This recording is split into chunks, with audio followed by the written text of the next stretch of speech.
Coming up now is Montague Bay up on the banks, the Rose Bay High School.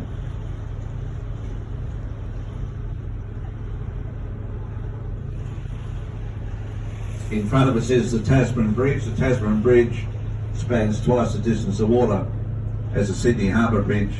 And if you drain the river away, you find there is more of the bridge under the water than is above it. They chose this type of structure in the 60s because it was cheap. A suspension bridge would have been far superior, but as governments do, they took the cheap option. Ended up costing more than what a suspension bridge would have done because of foundation problems. 3 pylons on the western shore over here on our left. They drove the piles over 90 metres into the mud, trying to find a rock foundation, gave up in the end. Busiest bit of roadway in Tasmania, handles 75,000 cars a day.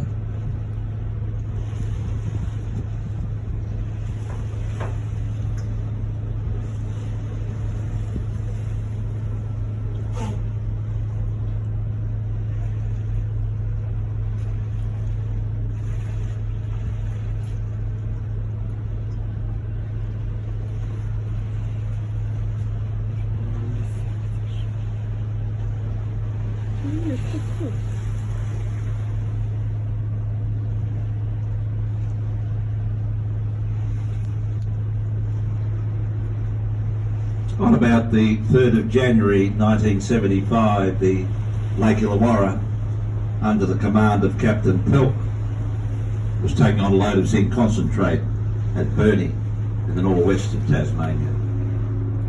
Captain Pelk had a pilot exemption ticket, which meant he could bring his own ship into the port of Hobart and through the bridge without a pilot. That was just inside 2 years since he'd been in port. As he steamed down the west coast of Tasmania, he sent a radio telegram through to the Hobart Marine Board asking whether the certificate was still valid and did you require a pilot to take his ship through the bridge. They radioed back, certificate still valid, no pilot required.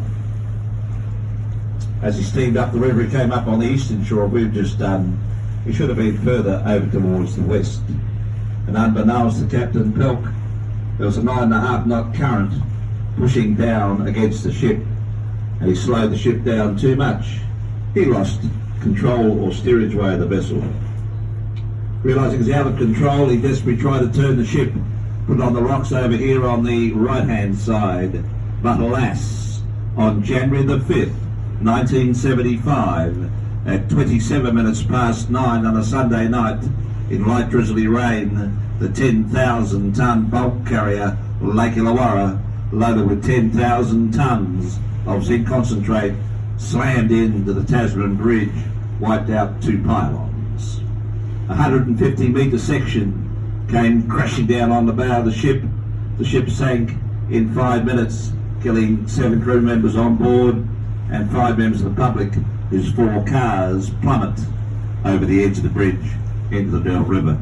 Total loss, 12 lives. Now the ships go through, they stop the cars either side. Probably only a high-level bridge they do this in the world. Takes about 3 minutes for the ships to go under an off-peak traffic time, so the cars aren't delayed very long. Originally the bridge was only 4 lanes wide, but during its reconstruction they clipped the footpath on the outside of nip-on clip-on, making it a 5-lane bridge. They're just about to spend another $64 million on the walkways on the Tasman Bridge to make them wider, so people can cycle and walk across comfortably. We're just passing over the top of the Lake Illawarra now. She's laying beneath us in 35 metres of water. There's 10 metres down to the top of the ship. She's still fully laden with a cargo of zinc concentrate. Oarsman removes her fuel oil. Now the home of some 7 gilled or tiger sharks, grown about 2 metres in length, just picking up to plenty of toes. Local dive club have nicknamed the tiger sharks Pat and Betty. Pretty docile, apparently been on the wreck for over 25 years now, and there's also plentiful supplies of rock lobster living on the wreck.